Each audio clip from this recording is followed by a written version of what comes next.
Hi everyone, how are you all.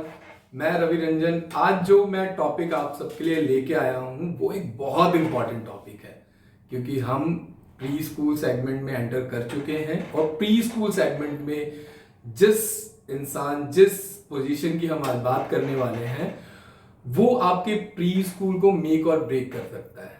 मतलब आपके pre school की सक्सेस अगर आप बात करते हो तो 80% जहां से वो सक्सेस आएगी वो आपके इस पोजीशन से आती है। तो अभी तक तो आप गेस कर चुके होंगे, ये है आपकी counsellor, right. Most of the preschool में क्या होता है, जो काउंसलर होते हैं वही ओनर होते हैं, वही आपके एडमिनिस्ट्रेटर होते हैं। तो इन पे आपके प्री स्कूल की सक्सेस बहुत ज्यादा डिपेंड करती है। तो आज का जो टॉपिक है वो आपके लिए बहुत इंपॉर्टेंट है और नए स्कूल के लिए तो आप समझ सकते हैं इस टॉपिक के बिना आपके लिए कोई टॉपिक है ही नहीं। तो अगर हम बात करते हैं कि अगर काउंसलर इतना इंपॉर्टेंट है तो काउंसलर में कुछ क्वालिटीज भी होनी चाहिए, काउंसलर की ट्रेनिंग भी होनी चाहिए, और काउंसलर किस तरह से अपनी जो भी चीजें हैं उनको डे टू डे लाइफ में कैसे कर सकता है और क्या रिस्पॉन्सिबिलिटी है। तो आज का टॉपिक यही है, qualities of a good counsellor, role and responsibility of a counsellor. And counsellor को थोड़ा बहुत प्री स्कूल के बारे में भी पता होना चाहिए, उन्हें हर चीज के बारे में पता होना चाहिए जो उनके प्री स्कूल में हो रहे हैं, राइट। अगर प्री स्कूल काउंसलर इतना इंपॉर्टेंट है तो क्या क्वालिटीज हमें होनी चाहिए अगर हम नहीं है वहां पे और हम एक काउंसलर अपॉइंट कर रहे हैं, तो काउंसलर में हम कौन सी क्वालिटी देखेंगे, राइट। या अगर हम काउंसलर हैं तो हमें क्या क्वालिटीज होनी चाहिए, राइट। तो सबसे पहली चीज जो होती है किसी भी चीज के लिए, आप अगर बिजनेस कर रहे हैं, आप अगर जॉब कर रहे हैं, आप कोई भी चीज करते हैं, तो सबसे पहली चीज होती है वो होता है पैशन, राइट। अगर हम कोई भी चीज करते हैं, अगर हम क्रिकेट खेलते हैं, हम अच्छा तभी खेल पाएंगे जब वो चीज हमारा पैशन हो, हमें उसमें मजा आ रहा हो, वो हमें टास्क ना लगे। अब एक चीज पता है, बच्चे हर चीज में इतना इन्वॉल्व क्यों हो जाते हैं और बच्चे इतनी आसानी से सारी चीजें क्यों सीख जाते हैं? क्योंकि बच्चे के लिए ना कोई काम काम नहीं होता, वो उनके लिए खेल हो जाता है। इसी तरह अगर आपका पैशन है प्री स्कूल, पैशन है आपका अर्ली एजुकेशन, तो ये जो सारी चीजें हम कर रहे हैं, ट्रेनिंग कर रहे हैं, एक्टिविटीज कराते हैं, बच्चों के साथ इन्वॉल्व होते हैं, ये आपके लिए काम नहीं रहेगा, ये आपके लिए इंजॉयमेंट हो जाएगा, ये आपके लिए पैशन हो जाएगा, ये आपके लिए एक तरह का फन हो जाएगा। तो ये नहीं होगा कि आप सुबह उठते आपको ये करना है, आपको मजा आएगा कि अगले दिन क्या करना है। इसीलिए अगर आप खुद हैं तो आपको पहले तो इस फील्ड को समझना होगा, और अगर आप किसी को हायर कर रहे हैं तो ये देखना पड़ेगा कि वो पैशनेट है इस जॉब के लिए, वो पैशनेट है बच्चों को लेके। तो passion is the best quality जो आपको देखनी चाहिए, है ना। अब सेकंड चीज आती है, पैशन तो है बट पेशेंस भी होना चाहिए, क्योंकि जिस सेगमेंट में हम हैं और जिस पोजीशन की हम बात कर रहे हैं वो पेशेंस बहुत मांगता है। क्योंकि आप देखेंगे हम बच्चे जो हैं, कौन सी एज ग्रुप के आपके पास आ रहे हैं? बड़े बच्चे नहीं आ रहे, बच्चे आ रहे हैं आपके पास 2 साल के, 3 साल के, 4 साल के, 5 साल के, 6 साल के, छोटे बच्चे हैं, डेवलपमेंट हो रही है, एनर्जी बहुत है, बहुत कुछ जानना है, बहुत कुछ सीखना है, पहली बार घर से निकले हैं, स्कूल जा रहे हैं, है ना। तो सारी चीजें हैं और आपको उन बच्चों को हैंडल करना है, आपको उन टीचर्स को हैंडल करना है, आपको यहाँ के स्टाफ को हैंडल करना है, आपको अगर आप इस पोजीशन पे हैं आपको ओनर्स को आपको सारी चीजें बतानी है। तो आप अकेले ही एक 2 साल से लेके एक 50 साल तक के एज ग्रुप को हैंडल कर रहे हैं। सबकी मेंटालिटी अलग है, सबकी एक्सपेक्टेशंस अलग है, सबके बिहेवियर अलग है। तो इस वजह से पेशेंस तो चाहिए, क्योंकि आपने देखा होगा प्री स्कूल्स में टीचर्स के लिए चेयर टेबल नहीं होते, टीचर्स भाग रहे होते हैं। तो आप काउंसलर हैं, आपको भी भागना पड़ेगा, है ना। तो पेशेंस और पैशन दोनों चीजें बहुत इंपॉर्टेंट है जब आप इस पोजीशन पे हैं। और तीसरी चीज आती है क्रिएटिविटी। कोई भी काम, आप अगर कोई भी काम करते हैं, आप एक सिंपल तरीके से कर सकते हैं और एक बहुत क्रिएटिव तरीके से कर सकते हैं, है ना। दोनों चीजें हैं। और बच्चे जब इन्वॉल्व हैं और जब प्री स्कूल है, क्योंकि जब पेरेंट्स आते हैं या आप कोई भी एक्टिविटीज करा रहे हो, जब तक मजा नहीं आएगा ना उस एक्टिविटी का रिजल्ट भी नहीं आएगा। इसीलिए पेशेंस, आपके पैशन, इसके साथ साथ क्रिएटिविटी बहुत जरूरी है। कोई भी टास्क, आप अगर एक बहुत छोटा सी एक्टिविटी कराना चाहते हैं, कोई ग्रुप एक्टिविटी कराना चाहते हैं, आप क्रिएटिव तरीके से करिए, ताकि आप जब फोटोज भी उनकी क्लिक कर रहे हो तो वो मेमोरेबल हो, क्योंकि बच्चे का एक एक मोमेंट वहाँ पे मेमोरेबल हो रहा है। और इनिशियली जब बच्चे आपके पास आते हैं, आपके साथ काफ़ी बॉन्डिंग बनती है, काफ़ी चीज़ें होती हैं, तो क्रिएटिव तरीके से, क्योंकि हर बच्चा अलग है, तो क्रिएटिव तरीके से उन्हें आपको इंगेज करना पड़ेगा। तो पैशन हो गया आपका, पेशेंस हो गया, क्रिएटिविटी हो गई, अब और क्या चाहिए? और चाहिए होता है फ्लेक्सिबिलिटी। कभी भी आप इसे 9 to 5 की तरह जॉब क्रिएट नहीं, मतलब नहीं कर सकते कि ये 5 से 9 वाली जॉब है या 9 से 5 वाली है या आपकी 1 से 2 वाली, जो भी एक वर्किंग आवर फिक्स नहीं रख सकते आप इसमें। हाँ, फिक्स आवर्स रहते हैं, बट समटाइम क्या होता है, अगर आपके 50 बच्चे हैं, हर बार पेरेंट्स टाइम पे आते हैं, बट कुछ पेरेंट्स ऐसे होंगे जिनके थोड़ा बहुत लेट हो सकते हैं। आपने बहुत रूल बना दिया, और बनाना अच्छा भी है, क्योंकि आप हर दिन लेट नहीं हो सकते, बट कभी कभार क्या पता सच में कोई इमरजेंसी हो और उनके गार्जियन ना आ पाए बच्चे को लेने 1-2 घंटे के लिए, तो उस समय आपको मेक श्योर करना है या तो आप वहाँ पे रहें या किसी एक स्टाफ को वहाँ पे रखें जो उनकी अच्छे से देखभाल कर सके, और उस समय बच्चों की क्या नीड है। तो फ्लेक्सिबिलिटी बहुत इंपॉर्टेंट है। अब मान लीजिए आप काउंसलर हैं, आपका स्कूल काफी बड़ा है, आपके पास टीचिंग का नहीं है, आप टीचिंग अभी नहीं कर रही हैं, आप सिर्फ एडमिशन टाइम पे काउंसलिंग कर रहे हैं, राइट? बट कभी आपके टीचर एब्सेंट हो जाते हैं, उस केस में आपको एज अ टीचर सब्जेक्ट्स लेने पड़ेंगे, आपको उस टाइम पे वो सारी चीजें हैंडल करनी पड़ेंगी, काउंसलर के साथ साथ टीचिंग का भी देखना पड़ेगा। तो इसलिए फ्लेक्सिबिलिटी तो बहुत इंपॉर्टेंट है ना? तो ये सारी चीजें काउंसलर में जब होती हैं तो वो सारी चीजें अच्छे से हो जाती हैं, और पैशन, पेशेंस, फ्लेक्सिबिलिटी, आपकी क्रिएटिविटी, ये सारी चीजें तब आती हैं जब आप बच्चे को समझते हो, है ना? तो इसीलिए हम कहते हैं जब भी आप काउंसलर रखते हैं, आप काउंसलर वही रखें जो पैशनेट हो, काउंसलर वही रखें जिसमें थोड़ा पेशेंस हो, और अगर आप काउंसलर हैं तो आपको भी ये चीजें हैबिट में धीरे धीरे लानी पड़ेगी, है ना? बच्चों के लिए लगाव, बच्चों, अगर बच्चा कोई रिएक्ट करता है, क्यों करता है, उन्हें समझना, उनके साथ टाइम आप स्पेंड कीजिए। ये मत समझिए टीचर का काम है, ये मेरा काम है, काम नहीं है, ये आपका पैशन है, ये आपके कल के कंट्री के फ्यूचर है, you are building a nation.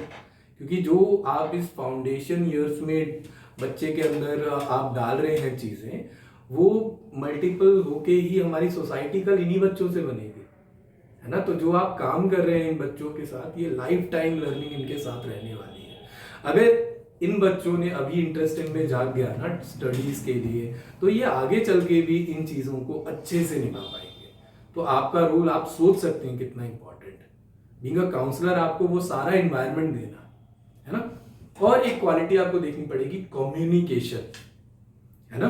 क्योंकि मे बी मैं बहुत ज़्यादा पैशनेट हूँ और मैं बहुत क्रिएटिव भी हूँ और मेरे पास मतलब पेशेंस भी बहुत अच्छा खासा है, बट अगर मैं कम्युनिकेट नहीं कर सकता ना, तो मैं एक अच्छा सक्सेसफुल काउंसलर नहीं बन सकता। कम्युनिकेशन सिर्फ स्पीकिंग स्किल्स की बात नहीं कर रहा मैं कि आप कितना अच्छा बोलते हैं, कम्युनिकेशन कि आप कितना अच्छा समझा पाते हैं अपनी बात को, है ना? जैसे अगर पेरेंट्स आ रहे हैं तो उनके अगर कुछ ग्रेवेंसेस हैं, कुछ उनकी प्रॉब्लम है, कुछ इश्यूज हैं, तो उन इश्यूज को आप कैसे हैंडल कर पा रहे हैं, उनको कितने अच्छे से समझा पा रहे हैं। बच्चों को कुछ एक्टिविटीज हैं, टीचर्स को आप करिकुलम कितने अच्छी तरह से समझा पा रहे हैं, है ना? हर एक इंसान को आप एक अच्छे तरह से उनका रोल दे के उनको कैसे करना है, उनको आप कम्युनिकेट कर पा रहे हैं, तब एक अच्छे काउंसलर है। तो हमने क्या क्या चीजें काउंसलर में देखनी है? पैशन, पेशेंस, क्रिएटिविटी, आपकी फ्लेक्सिबिलिटी, है ना? और love for the child, care for the child, understanding for the child देखना है। ये सारी चीजें आप में है, ये आप हायर कर रहे हैं और ये है, तो आपके स्कूल को सक्सेसफुल होने से कोई नहीं रोक सकता। हमने अभी बात की कि काउंसलर इंपॉर्टेंट है, काउंसलर में पैशन, पेशेंस, फ्लेक्सिबिलिटी, ये सारी चीजें होनी चाहिए। तो काउंसलर को ये तो जरूर पता होना चाहिए कि अर्ली एजुकेशन है क्या, है ना? और अर्ली एजुकेशन के क्या इंपॉर्टेंस है, क्योंकि आज हाँ गवर्नमेंट ने रूल्स ले आए हैं कि बिना आप जब तक प्ले स्कूल नहीं करते हैं, प्री स्कूल नहीं करते हैं, आप आगे फर्स्ट सेकंड में एडमिशन नहीं ले सकते। तो जो अर्ली एजुकेशन है, अर्ली चाइल्डहुड एजुकेशन है, वो क्यों जरूरी है और है क्या? है ना। तो जो भी 2 साल से लेके 8 साल तक का जो एज ग्रुप है वो आपके अर्ली एजुकेशन में आता है ना।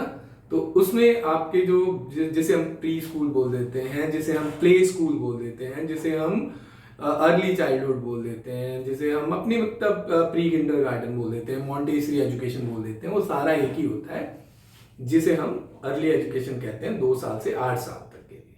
ज्यादातर स्कूल्स में अभी एलकेजी यूकेजी तक चल रहा है, but new government new education policy के हिसाब से आप फर्स्ट सेकेंड भी इसमें ऐड कर सकते हैं। तो ये आपका हो गया अर्ली एजुकेशन। पर अब जो नेक्स्ट चीज है कि ये इंपॉर्टेंट क्यों है ना। बच्चे छोटे हैं, पहले भी पढ़ाइयाँ होती थी जिसमें फर्स्ट क्लास से स्टार्ट होता था, प्री स्कूल बहुत कम लोगों ने क्या किया, उनकी डेवलपमेंट नहीं हुई। ये काफी एक मतलब चीजें होती हैं। बट अब ये देखिए, जब आप एक घर बनाते हैं सबसे ज्यादा इंपॉर्टेंस आप किस चीज को देते हैं। ठीक है, आप बाद में काफी चीजें चेंज करा सकते हैं, बट जो एक चीज आप चेंज कभी नहीं करा सकते वो है आपका फाउंडेशन। जिस घर जो नींव बनी हुई है उसे आप चेंज नहीं करा सकते। आप दीवार चेंज करा सकते हैं, आप डिजाइन चेंज करा सकते हैं, कलर चेंज करा सकते हैं, बट नींव और पिलर इन चीजों को कभी करा सकते हैं आप चेंज? नहीं करा सकते। इसी तरह से लाइफ में जो आपके अर्ली एजुकेशन है, इसे हम फाउंडेशन ईयर्स भी कहते हैं, है ना। तो फाउंडेशन ईयर्स जो होते हैं वो बहुत इंपॉर्टेंट होते हैं, क्योंकि बच्चा जो इस समय पे सीख लेगा, ग्रैब कर लेगा, जो उसके स्किल्स बन जाएंगे, जो उसकी क्वालिटीज बन जाएंगी, वो उसके साथ पूरी लाइफ चलेंगी। तो ये बहुत इंपॉर्टेंट है हमारे लिए। अगर आप हमारे स्कूल का नाम भी देखते हैं इसमें, है ना, फन स्टोन, पहली नजर में क्या लगता है? फन स्टोन क्या है?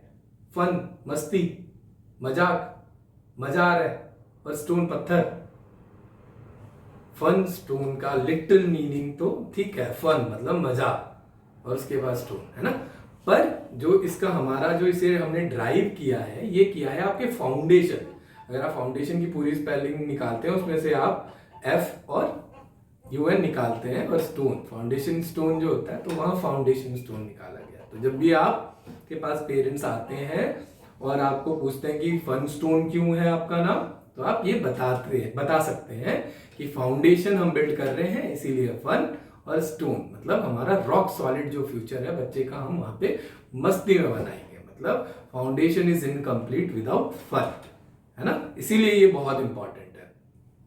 अर्ली एजुकेशन जो आपके प्री स्कूल हो गए, ये ऐसा नहीं है कि कई जगह पेरेंट्स आते हैं, कई जगह सोचते हैं क्या है, बच्चा छोटा है क्या सीखेगा। कई जगह आते होंगे, और आपके पास अगर आप पहले स्कूल में टीचर रह चुके हैं या आपने केटर किया, तो काफी लोगों की मेंटालिटी रहती है कि बच्चा अभी छोटा है क्या सीखेगा, फर्स्ट सेकंड मतलब 1 2 3 ABCD तो हम भी पढ़ा लेंगे, पढ़ा लोगे, बट जो एक सोशल स्किल्स जो दे सकते हैं, जो बच्चों के साथ उठना बैठना, सारी चीजें आप नहीं दे पाओगे, है ना। और बच्चा छोटा है बट उसकी लर्निंग ना, हम यहाँ जितने लोग बैठे हैं उनसे ज्यादा है। 1 2 साल का बच्चा जो घर पे लैंग्वेज बोली जाती है वो सीख जाता है, कोई सिखाता तो नहीं है। आप ABCD सिखाते हो, आप हिंदी बोलना सिखाते हो उन्हें अगर आप घर पे हिंदी बोल रहे हो, आप इंग्लिश बोलना सिखाते हो अगर आप घर पे इंग्लिश बोल रहे हो, वो सीख जाता है ना। बच्चा सीखता इन्वायरमेंट से है, और बच्चे की जो मेंटल ग्रोथ है ना 80% होती है इस एज में, वो ऐसे ही नहीं होती है। वो आपको प्रूफ दे रहा है कि मैं इतना इंटेलिजेंट हूँ। आपको मैं 2 साल दे देता हूँ, आज कहता हूँ जर्मन या फ्रेंच लैंग्वेज सीख के दिखा दो, या हमारी इंडिया की काफी लैंग्वेजेस सीख के दिखा दो, आप नहीं सीख पाओगे। और आप 10 साल में भी अगर सीखोगे ना, बाद में बड़े होके अगर आप कहीं सीखने जाते हो, आप बोलोगे आपका मदर टंग इन्फ्लुएंस आएगा, है ना। क्यों आता है? तो अब कौन इंटेलिजेंट है बताओ? बच्चा इंटेलिजेंट है, उसकी वो एज ग्रुप ही ऐसी है जहाँ पे बच्चा हर चीज एक स्पंज है, जहाँ पे हर चीज ग्रैब कर रहा है।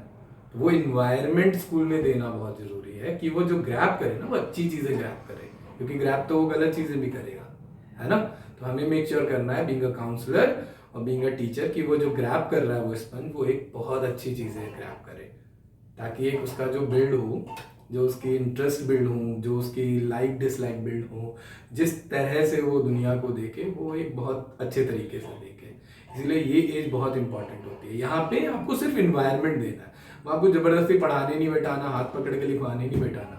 आपको इन्वायरमेंट दीजिए, एक्टिविटीज के थ्रू दीजिए, वो करिकुलम के थ्रू दीजिए, आप ऐसा इन्वायरमेंट क्रिएट करिए, गेम्स खिलाइए, उस हिसाब से आप सिखा दीजिए, बच्चा खुद सीख जाएगा। आप सिखाने बैठेंगे नहीं सीखेगा। इसीलिए ये एज ग्रुप बहुत इंपॉर्टेंट होता है, यहाँ पे इन्वायरमेंट देना पड़ता है ना। और जो इस समय उसने बच्चे ने सीख लिया वो उसके साथ लाइफ टाइम। बात करते हैं कि अर्ली एजुकेशन इतनी इम्पॉर्टेंट है और उसमें ऐसी एक्टिविटीज़ कराएं और ये सारी चीज़ें काफ़ी इंपॉर्टेंट है, राइट।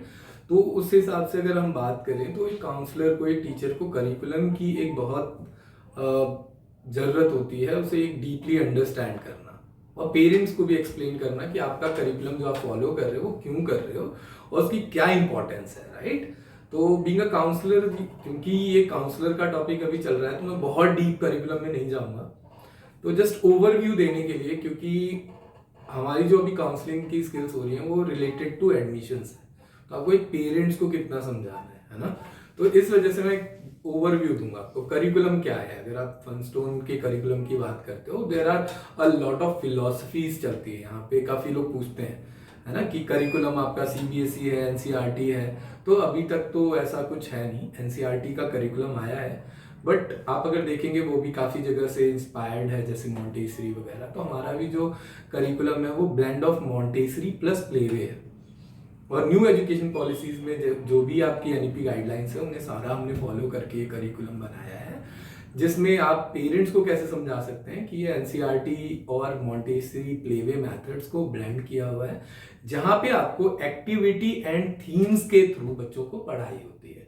पढ़ाई कैसे होती है, बुक्स पे भी होती है, बेशक आप बच्चे सीखेंगे, बट पहले बच्चे एक्टिविटी के थ्रू अपना कॉन्सेप्ट क्लियर करते हैं, फिर कॉन्सेप्ट क्लियर करने के बाद वो एक्टिविटीज करते हैं। तो हमारा जो कॉन्सेप्ट है बेस्ड ऑन मॉन्टेसरी है, बिकॉज हम एक्टिविटीज भी कराते हैं और प्लेवे भी है ना। हमने काफी उसमें, जैसे बच्चा किस चीज में इंटरेस्ट ले रहा है वो भी हम इस चीज में चेक करते हैं। तो हमने जहां से थोड़ी थोड़ी अच्छी चीजें हैं उसे लेके ब्लेंड करके एनईपी की गाइडलाइंस के अनुसार अपना करिकुलम डिजाइन किया है। और हमारा करिकुलम हमेशा थोड़ा थोड़ा हम उसमें इम्प्रूव करते रहते हैं, जैसे जैसे हमारी नॉलेज बढ़ती है, जैसे जैसे चीजें आती हैं हमारे पास, उस हिसाब से हम करिकुलम को और आपके एरिया के हिसाब से हम थोड़ा बहुत करिकुलम को आपके लिए भी चेंज करते हैं, क्योंकि आपके फेस्टिवल्स अलग हैं, आपकी लोकेलिटी अलग है, तो करिकुलम भी उस हिसाब से चलता है। करिकुलम अगर एक आसान शब्दों में बात करूं तो लोग टाइम टेबल बोल देते हैं, लोग ये चीजें बोल देते हैं, बट करिकुलम क्या है? करिकुलम है आपकी डेली एक्टिविटीज और उससे क्या आउटकम निकलेगा,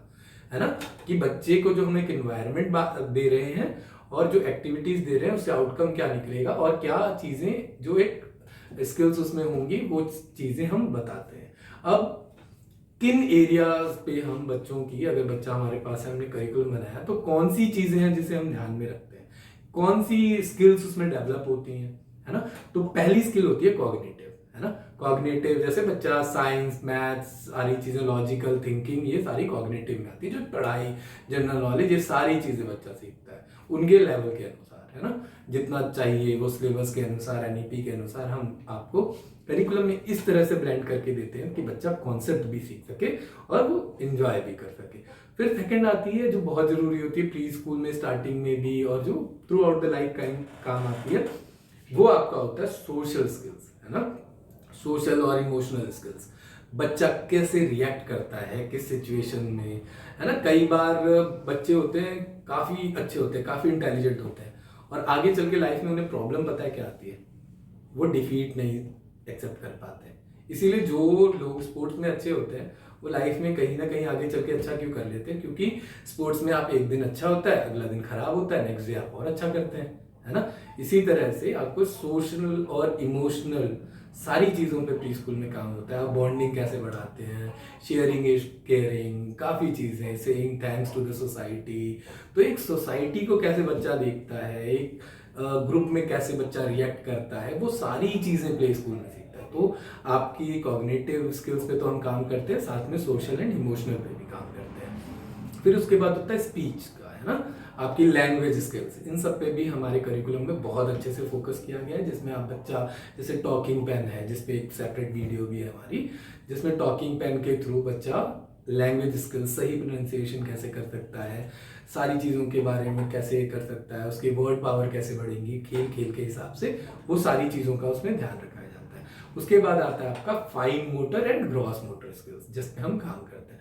फाइन मोटर स्किल्स जो भी आपकी क्रिएटिव चीजें होती हैं, जैसे आपकी पेंटिंग हो गई, लिखना हो गया, राइटिंग हो, जहाँ पे आपके फाइन मोटर है ना, जहाँ पे आपकी उंगलियों से काम हो रहा है, जहाँ पे आपको ये सारी चीजें उस हिसाब से काम करते हैं। ग्रॉस मोटर में बच्चे की पूरी फिजिकल चीजों पे काम होता है, जैसे खेलना, किक करना, जंप करना। अब हम बात करेंगे कि एक काउंसलर की रोल एंड रिस्पॉन्सिबिलिटीज क्या होती हैं। जैसे हमने स्किल्स चेक किए थे कि क्या क्या स्किल्स होने चाहिए, फिर अर्ली एजुकेशन की बात करी, लर्निंग मोड्स की बात करी, आपके करिकुलम की बात करी। इसके बाद एक बहुत इंपॉर्टेंट होता है कि ये सारी चीज़ें तो हैं, हमने कुछ क्वालिटीज़ देखी, तो कुछ आगे उनका यूज़ भी होना चाहिए, तो वो होता है रोल एंड रिस्पॉन्सिबिलिटी।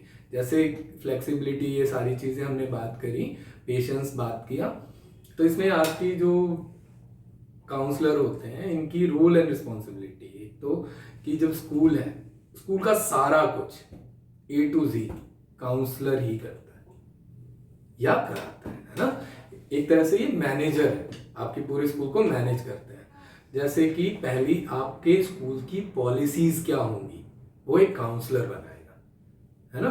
क्योंकि जैसे कि फीस की लास्ट डेट क्या है, आपके फीस कितनी होगी इस बार, एनुअल फीस क्या होंगी, है ना। इस बार आप कौन से थीम्स पे काम कर रहे हैं, जो हम करिकुलम देंगे वो काउंसलर को देंगे, वो कैसे टीचर्स में डिवाइड होगा, लीव किसको कितनी मिलनी है, कौन कब लीव पे रहेगा, क्या चीजें हैं, स्टेशनरी, एक एक चीज जो मैनेज करनी है ना।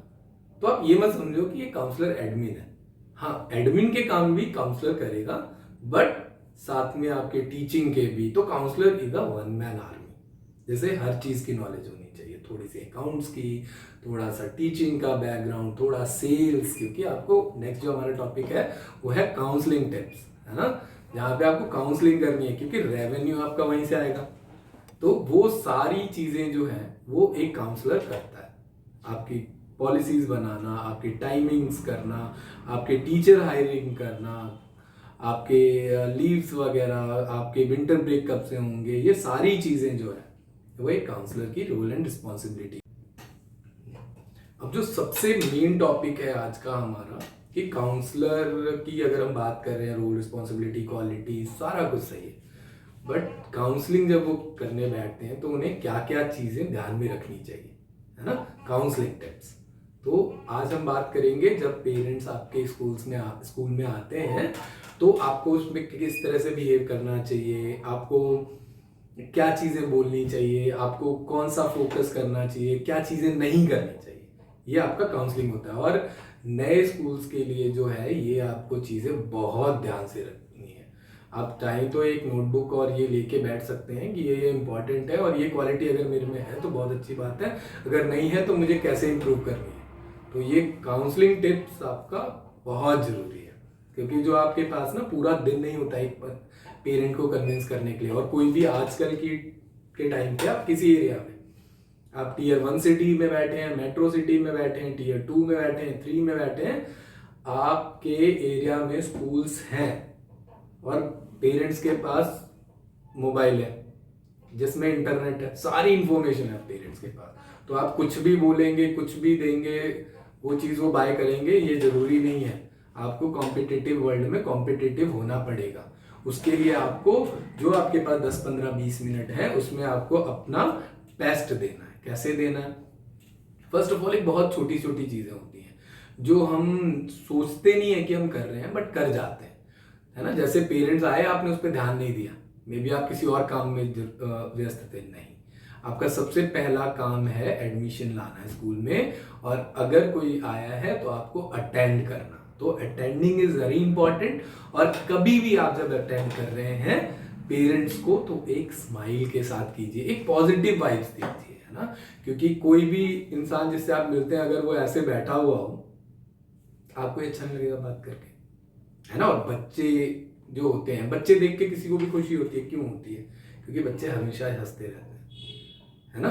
तो इसीलिए आप जब भी कोई आता है, विद अ स्माइल आप उन्हें अटेंड कर रहे हैं और उन्हें इंपॉर्टेंस दे रहे हैं कि आप इंपॉर्टेंट है हमारे लिए, है ना। चाहे वो किसी कहीं से भी आया हो, चाहे वो थोड़ा सा लेट आ गया हो, कोई भी चीज़ है वो आप अपनी पॉलिसी जब बनाते हैं बना के रखिए। बट अगर कोई स्कूल के अंदर है तो आपको पूरा अटेंड अच्छे से करना है, और आपको करना है।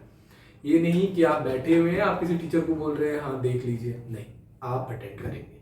और इनिशियली 6 महीने जब आपका स्कूल चल रहा है और एडमिशन टाइम है, तब तो आप ही ये काम करिए। दूसरे काम किसी और को आप हैंड ओवर कर दीजिए उस समय के लिए, या थोड़ा सा फ्लेक्सिबिलिटी है आप में, आप थोड़ा सा और बढ़ा लीजिए, बट आपको अटेंड बहुत अच्छे से करना है। और दूसरी चीज़, कभी भी कोई आता है ना सामने, आपको प्रॉस्पेक्टस निकाल के, बुक्स निकाल दी, किट निकाल दिया, ड्रेस निकाल दी, फोटोज दिखा दी, एक स्कूल में घुमाने लग गए, नहीं।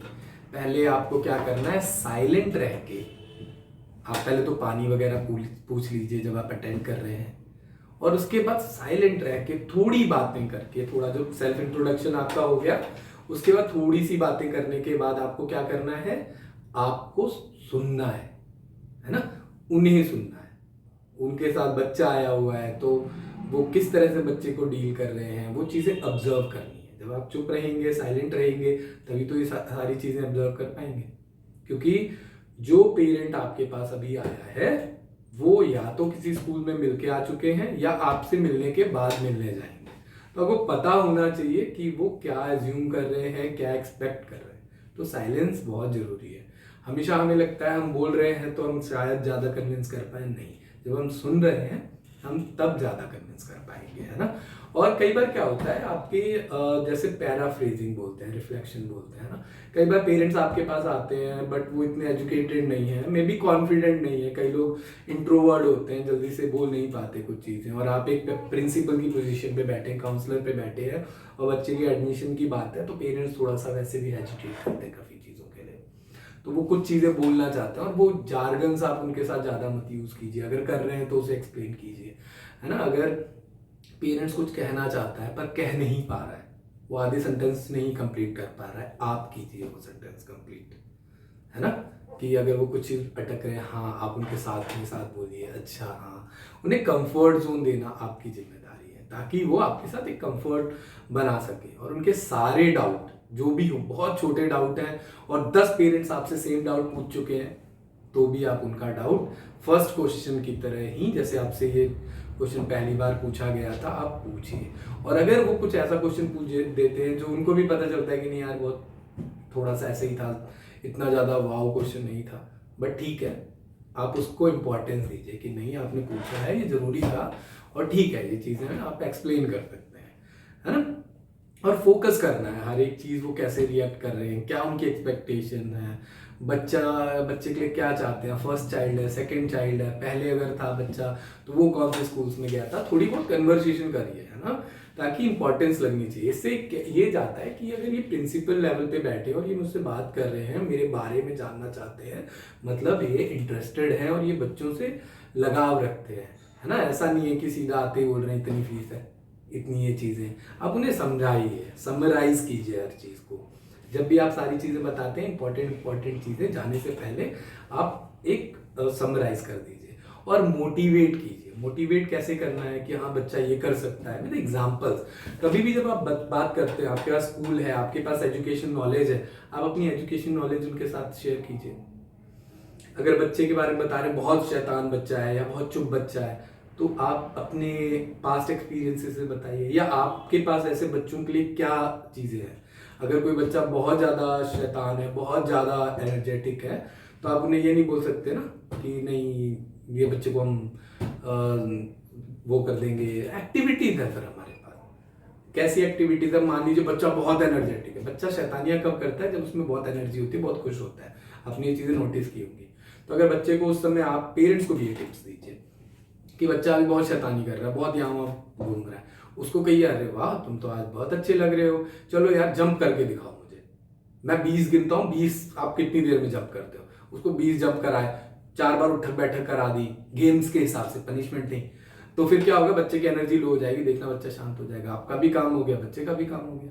तो तरीके होते हैं। तो ऐसे ऐसे ही जब ये चीज़ें आप इस लेवल पे बात करते हैं, पेरेंट्स समझता है हाँ इनमें नॉलेज है और ये हैंडल कर पाएगा, है ना। और जब बच्चा बहुत साइलेंट है, उन्हें बोल सकते हो हमारे पास पपेट थिएटर है, हम बच्चों को ऐसी एक्टिविटीज़ कराते हैं, बच्चों में इन्वॉल्व कराते हैं, उनके पसंद की टॉपिक देते हैं और एक स्टेप बाय स्टेप उनका ग्रोथ कराते हैं, है ना। तो एक आपके पास एक दो चीज़ें होनी चाहिए उस समय बोलने के लिए कि हमारी प्लानिंग क्या है आगे के लिए, है ना, क्या हम इनके लिए डिसीजन मेकिंग है, हमारे क्या गोल्स हैं बच्चों के लिए।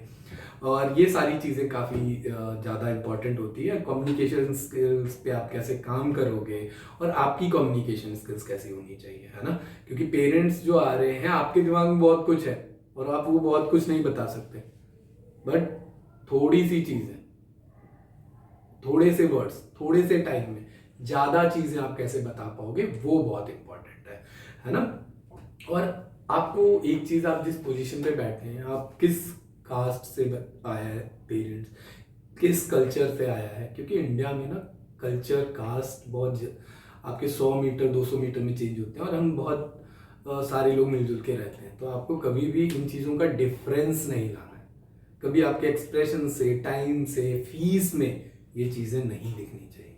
सारे एक है, जिस पोजीशन पे आप बैठे हो उसके लिए आपके पास सारे एक है। और एजुकेशन प्लानिंग जो होगी वो भी इसी हिसाब से होगी। हम सारे फेस्टिवल्स जो इंडिया में मनाए जाते हैं उस एरिया के हिसाब से हम वो सारी चीज़ें मनाते हैं, है ना। और एक होता है कि सेल्फ स्टीम कैसे आपको बनाए रखनी है। क्या होता है, आप काउंसलर भी हो, प्रिंसिपल हो ऑब्वियसली, और आपको बेचनी भी ये चीज़ें, है ना। और जब पैसों की बात करते हो तो वो हो जाते हैं आपके कस्टमर और आप हो जाते हैं सेलर। तो अब वो दुकान वाली और वो वाली चीज़ें आ जाती हैं कई जगह पे, अरे सर 200 रुपए का डिस्काउंट दे दो, सर 100 का दे दो। नहीं, इन चीज़ों में आपको नहीं आना है। डिस्काउंट में भी आना है, उसके भी तरीके हैं, जिसे पे हम आपको और वीडियोस में भी गाइड करेंगे कि how to attract more footfalls with a discount without losing the self steam, है ना। सेल्फ स्टीम क्या होता है, अगर पेरेंट्स को आप डिस्काउंट दे रहे हो, अब ये नहीं बोलोगे 100 दे दिया तो 200, नहीं। अगर आपने बोल दिया अर्ली बर्ड में मेरे पास 25 बच्चों के लिए या 50 बच्चों के लिए या 10 बच्चों के लिए डिस्काउंट है या इस डेट तक डिस्काउंट है, तो उस डेट तक ही है, उस पर आप एक बार डिस्कशन करोगे, उसके बाद नहीं करोगे।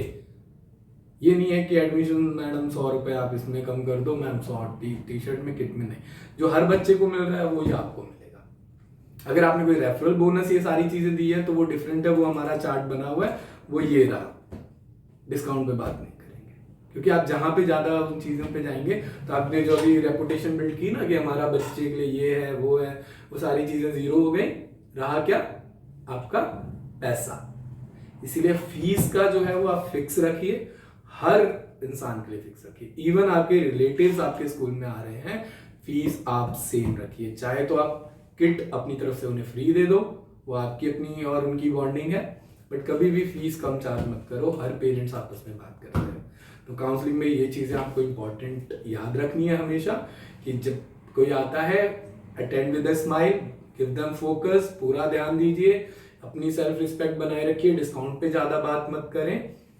उसके बाद अपनी एजुकेशनल नॉलेज उन्हें बतानी है, जिसमें आपको टॉकिंग पेन दिखाना है, जो हम आपको करिकुलम ऑब्जेक्टिव चार्ट देते हैं वो दिखाना है, और सारी चीज़ें कराने के बाद आपको लास्ट में फीस पे आना है। और फीस पे आने के बाद जब वो जाते भी हैं, एडमिशन होता है नहीं होता है, स्माइल के साथ आप उन्हें जाने दीजिए।